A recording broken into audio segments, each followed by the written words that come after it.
पाकिस्तान में social divide increase हो रहा है। इस इमेज में भी आपको नज़र आ रहा होगा 3 क्लासेस हैं, नंबर 1, नंबर 2 एंड नंबर 3। सही है।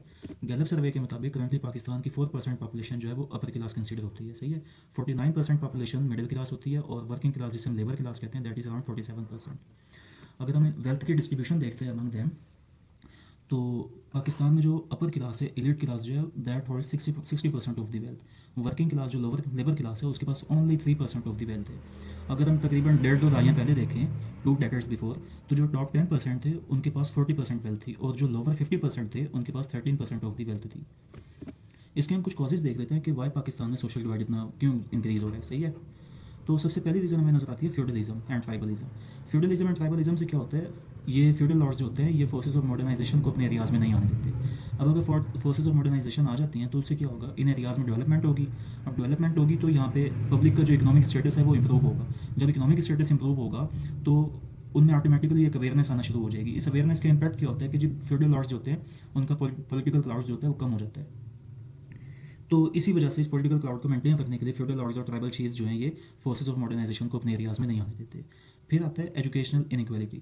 पाकिस्तान में 3 लेयर्स ऑफ एजुकेशन सिस्टम है, जिसमें एक एलीट क्लास के लिए अलग हो जाता है, फिर नेशनल स्कूल्स आ जाते हैं, फिर मदरसा सिस्टम हो जाता है। अब ये 3 लेयर्स ऑफ एजुकेशन सिस्टम जो होता है ये एक मेजर कॉज होती है ऑफ सोशल डिवाइड। देन आपका कंसंट्रेशन ऑफ पावर्स आ जाता है। इस कंसंट्रेशन ऑफ पावर्स की वजह से क्या होता है कि आपकी पॉलिसीज़ जो होती हैं, जितनी भी पॉलिसी फॉर्मेशन होती है वो फेवर करता है एक स्पेसिफिक रूलिंग लीड्स को। फॉर एग्जांपल पाकिस्तान में सब्सिडीज़ जो होती हैं वो हाईली पॉलिटिसाइज्ड होती हैं। इसकी मेजर एग्जांपल ये है कि हम शुगर इंडस्ट्री को most of the time subsidies देते हैं। इसका रीज़न क्या होती है कि जितने भी शुगर इंडस्ट्री को कंट्रोल कर रहे होते हैं वो रूलिंग लीड्स होते हैं। अगर आप रूलिंग लीड्स को सब्सिडीज़ दे रहे हैं और अपनी लेबर क्लास को इग्नोर कर रहे हैं तो इसका क्या मतलब है कि आपका क्लास डिफरेंस जो है वो इंक्रीज़ होता जाएगा। सही है ना। तो आपकी कंसंट्रेशन ऑफ पावर जो है is also the major cause.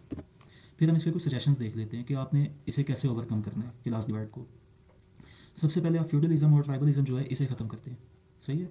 इसके बाद आप पर कैपिटा इनकम जो है उसे इंक्रीज़ करें। पर कैपिटा इनकम इंक्रीज़ होने से क्या होगा, आपकी जो लोअर क्लास है वो मिडिल क्लास में कन्वर्ट होना शुरू हो जाएगी और मिडिल क्लास जो होती है इसमें एक जिस्ट होती है to gain more and more. सही है। अब जब ये क्लासेस इंप्रूव होंगी तो इनकी इकोनॉमिक कंडीशंस इंप्रूव होती जाएंगी। जैसे ही इकोनॉमिक कंडीशंस इंप्रूव होती जाएंगी तो एक क्लास गैप जो होता है वो भी ब्रिज होता जाएगा। Thank you.